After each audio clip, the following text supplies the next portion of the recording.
Welcome back all to Midnight Disclosure.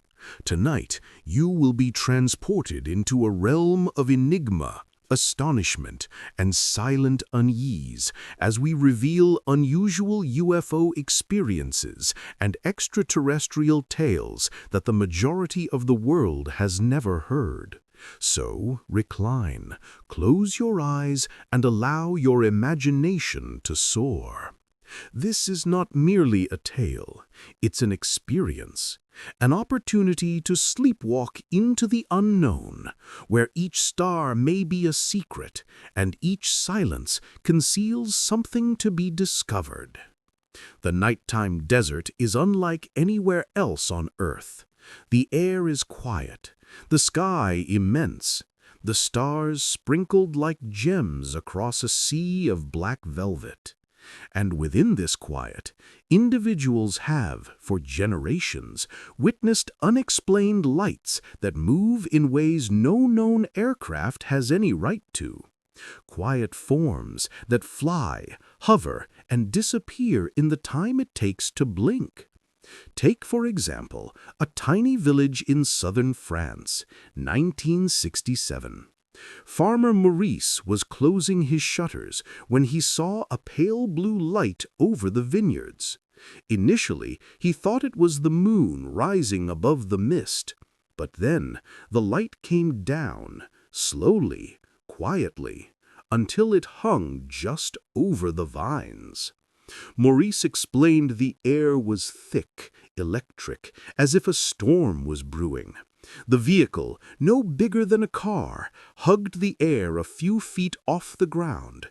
He heard no engines, he heard no fuel smell, only the gentle whine of something unknown. For what seemed to be eternity, the light remained. Then, suddenly, with no noise, it burst upward and vanished into the darkness of the night. Maurice swore the vines upon which it hovered grew abnormally next season, thicker, taller, nearly unrealistically green. No authorities arrived, no investigators were interested. The tale existed only in hushed rumor at the village cafe, and then it disappeared, just as the glow itself did. As you slide deeper into sleep, picture yourself there, standing in the vineyards, the night breeze stirring your face, seeing a light that appears to be the stars come down just for you. And when it climbs back up, you have this odd sense of peace. Not terror, not disorientation, just the unshakable knowledge that the universe is bigger, weirder, and more lovely than we can ever hope to understand. Some leave trails, others leave silence. In 1974, one of the coastal lighthouse keepers in Ireland saw a metallic disc emerge from the sea itself. It was wet, shining in the moonlight before it vanished into the clouds. His report was archived, disregarded by authorities, but to him each night thereafter seemed different. While he kindled the fire to lead sailors home, he asked himself, was he leading them by himself, or was something else standing with him on the beach watching the waves? The tales we shall tell this evening are not the ones you read in the papers. They are not the stories adapted into blockbusters or docudramas. These are the ones whispered secretly, the ones that fell between the cracks of time.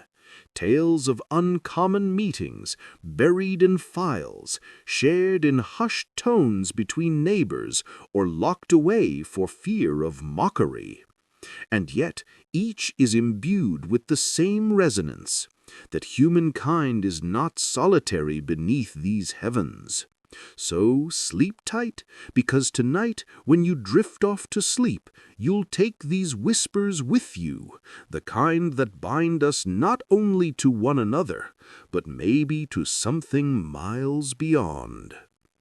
Summer of 1954, Florence, Italy. one of the most highly anticipated football games. 10,000 bodies crammed into the bleachers, cheering and clapping and living in the excitement of the game. And then, suddenly, the stadium fell silent. Heads tilted back, the players halted, the referee let his whistle fall. Over the stadium, odd silver shapes moved quietly across the sky. They glittered in the sun, then changed direction in ways no aircraft could. From them, a sparkling fibrous substance floated down, sticking to roofs, trees, and the field itself. It was described as strands of angel hair. When it was gathered, it dissolved into nothing in a split second. Scientists subsequently analyzed what little they could find, but no definitive explanation ever ensued. For the Florentines, it was indelible, a moment when the mundane world was opened up and something remarkable had passed through. Years afterwards, in 1976, the Canary Islands witnessed an equally sized sighting. It started with a solitary glowing sphere emerging from the sea, big and bright as the moon. Dozens of individuals on the islands, doctors, fishermen, soldiers, families, watched in awe as the object fluted, radiating otherworldly light. Then, in their faces, the sphere broke open. Within, witnesses reported seeing enormous transparent dome with figures, nearly humanoid, silhouetted within. The sighting lasted almost 40 minutes, too long to disregard, too many eyes observing for it to be a figment of someone's imagination. When the Spanish Air Force launched an investigation, their findings acknowledged the phenomenon existed but could not be explained. And then silence. In 1989, children in the Russian city of Voronezh were playing in a park when they said they saw a bright red ball fall from the sky. From it emerged figures almost 10 feet high, followed by robotic attendants. They walked slowly, watching the children before they too disappeared as suddenly as they had emerged. At first, the tale had sounded far-fetched, but then adults in the vicinity spoke of odd lights in the same sky that evening. There were newspaper articles, officials made statements, and still there was no explanation. In the same decade, in Poland, a humble farmer named Jan Wolski reported being taken aboard a craft that appeared out of nowhere in the fields. He spoke of human-looking but alien persons wearing skin-tight suits who escorted him into a sleek metallic interior. They probed him, then dropped him, safe, onto his horse cart. Wolski never came forward seeking publicity. He explained himself in plain terms, without embellishment, and he never altered a fact until the day he died. In Emilson, there is a monument where the alleged encounter happened. All of these tales are from other places, other times, and other people, but all of them have a common thread: times when the sky itself opened up and something otherworldly passed into our world. Not always violent, not always terrifying, sometimes simply there, as though to remind us that the universe is paying attention. And yet, European governments spent decades gathering these reports in secret. In Britain, the Ministry of Defense prepared reports under code Project Condign. France had GEIPAN to officially look into sightings. Russia, Spain, Poland, they all maintained files full of encounters such as these. Carefully worded reports, always hedged, always tentative. Unidentified aerial phenomenon, of unknown origin. Phrases that attest to the event and never allow the truth. As you recline, allow your mind to wander to these locales. A stadium of football hushed by the heavens, a lighted island under a gigantic sphere, a city park frequented by giants, a farmer taken through a machine not crafted by human hands. These are not stories from distant deserts or American airfields. These are Europe's experiences, concealed in plain sight. Rest easy, dreamer, for the night is not yet over. The final stories are waiting, ones that stretch back centuries, stories recorded long before the word UFO even existed. The sky has always been alive with secrets, and in our last chapter, we'll follow those whispers into Europe's oldest legends.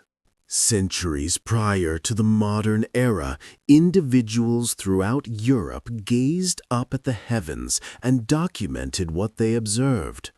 In Basel, Switzerland, in 1566, observers took to the streets to behold the heavens.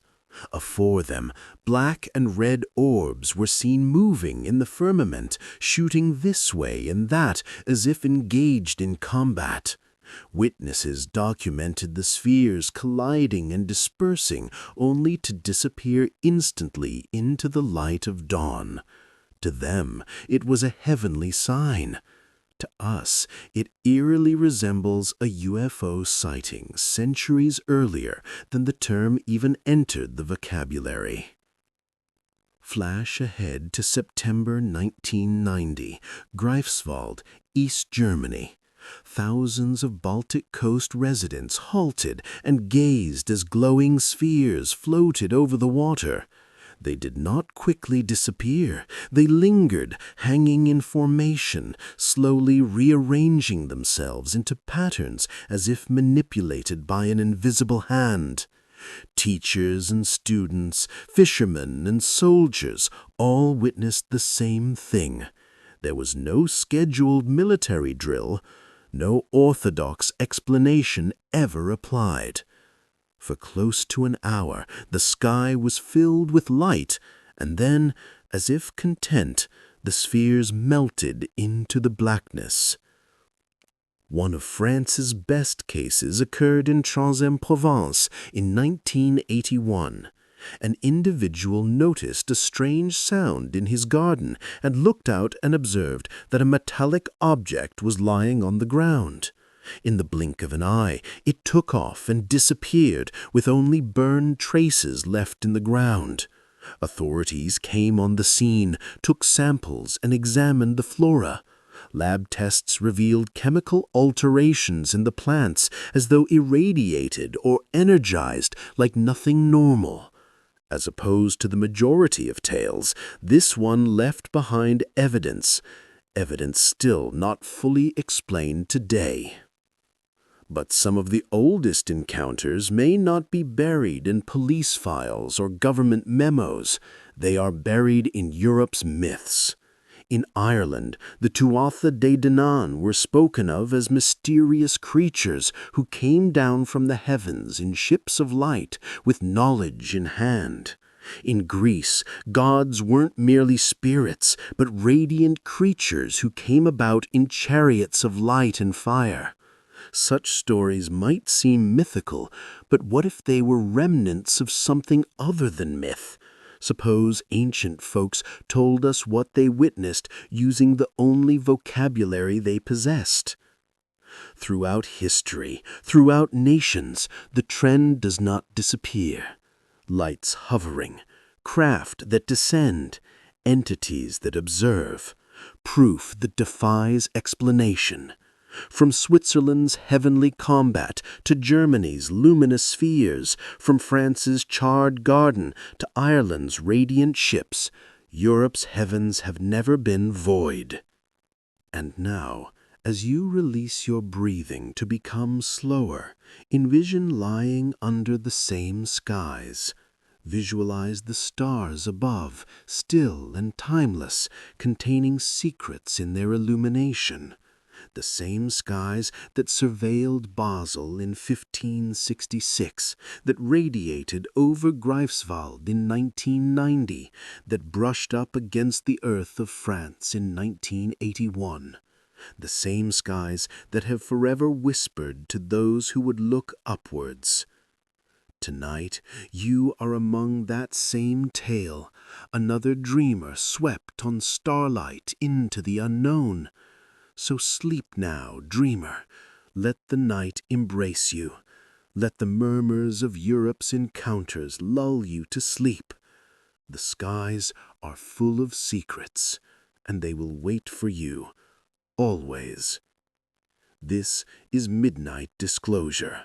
Until next time, sleep well, dream deep, and never stop